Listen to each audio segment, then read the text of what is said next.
तो देखिए vote cast शुरू हो चुका है और इस बीच लगातार लोगों से अपने घरों से बाहर निकलने की अपील की जा रही है और हमारे साथ में खास पैनल लगातार मौजूद है, इनके साथ में हम चर्चा कर रहे हैं। आमिर साहब, एक बात जो ट्रेंड अभी तक रहा है उस ट्रेंड के आधार पर आप ये बात कर रहे हैं कि 80% का इस बार वोट परसेंट रहने वाला है या फिर मुद्दों के आधार पर ये बात कर रहे हैं?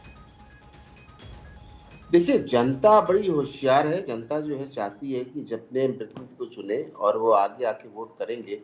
देखिए, मैं जो देख रहा हूँ, जो ट्रेंड है सुबह 7 बजे से अभी शुरू हुआ है और जिस तरह से भीड़ है, जिस तरह से युवा वर्ग सामने आया है और लोग वोटर्स आए हैं, लाइन में लगे हुए हैं। आप दिखा रहे हैं, आपके कैमरामैन ने भी दिखाया मुझे। जिस तरह से इस वक़्त भीड़ उमड़ी है, वो मैं समझता हूँ कि 80 का एवरेज आ जाएगा और 80 के आस-पास वोटिंग होगी।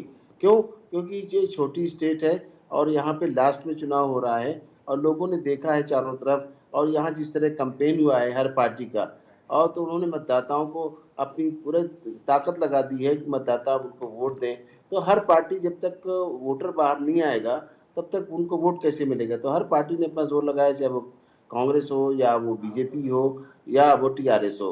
तो उन्होंने अपना पूरा-पूरा ज़ोर लगा दिया है और वहाँ पर लोग पढ़े-लिखे भी हैं, समझदार लोग भी हैं और कोई ज़्यादा बड़ी स्टेट नहीं है, इसलिए एक शॉट में चुनाव कराया गया है 30 तारीख को। तो मैं समझता हूँ कि पूरा ध्यान देंगे वहाँ के लोग, उसमें मीडिया बहुत एक्टिव है, वहाँ का लोकल मीडिया भी और आप लोग भी हैं यहाँ पे, आप लोगों ने भी बहुत अपना योगदान दिया है। तो मैं समझता हूँ कि वोटर की समझ में आएगा कि हमें अपना वोट को बेकार ठीक नहीं है। करना चाहिए। एक राष्ट्रीय पर्व है, 5 साल में आता है, हम्म। तो हर तरीके से, हर एंगल से, चाहे वो चुनाव आयोग हो, चाहे आप लोग हो, प्रेस वाले हों, चाहे पार्टी के लोग हों, सभी चाहते हैं कि ज़्यादा से ज़्यादा मतदान हो, जिससे कि उनके प्रतिनिधि चुने जा सकें। अब ये पब्लिक को तय करना है, अपने वोटरों को तय करना है कि कौन-सा उनको अपना प्रत्याशी पसंद है। इसके लिए वो चुन के उसको आगे लाएँगे और ज़्यादा से ज़्यादा वोट देंगे। आप देखिएगा कि जिस तरह से फैसिलिटीज़ हैं, इलेक्शन कमीशन की तरफ से दी गई, सुविधाएँ दी गई हैं। आप तो देखिए हमारे जो वोटर्स हैं, अगर वो ओल्ड एज के हैं, तो उनके घर पोलिंग पार्टी पहुँचती है।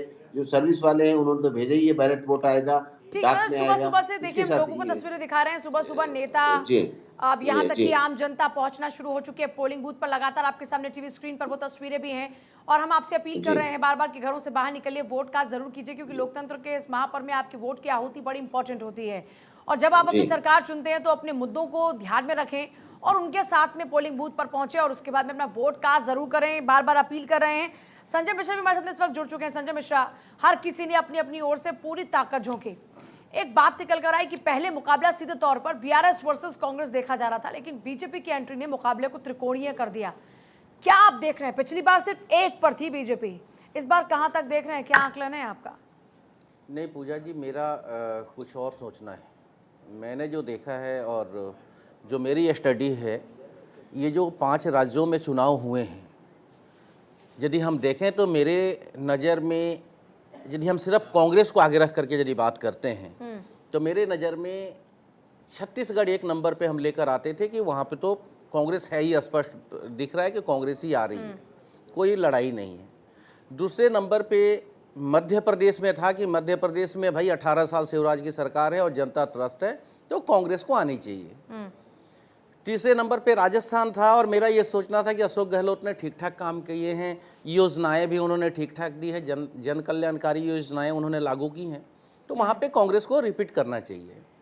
और चौथे नंबर पे तेलंगाना हम लेते थे कांग्रेस के लिए, लेकिन अभी परिस्थितियां बदली हैं और ये 2 ऐसी स्थितियां बनी देश में जो कि तेलंगाना के अंदर आज ये सोचने पे मजबूर हुआ है और जनता की भी जो रुझान है वो स्पष्ट रूप से दिख रहा है कि सबसे पहले तो भारत जोड़ो आंदोलन का प्रभाव पड़ा।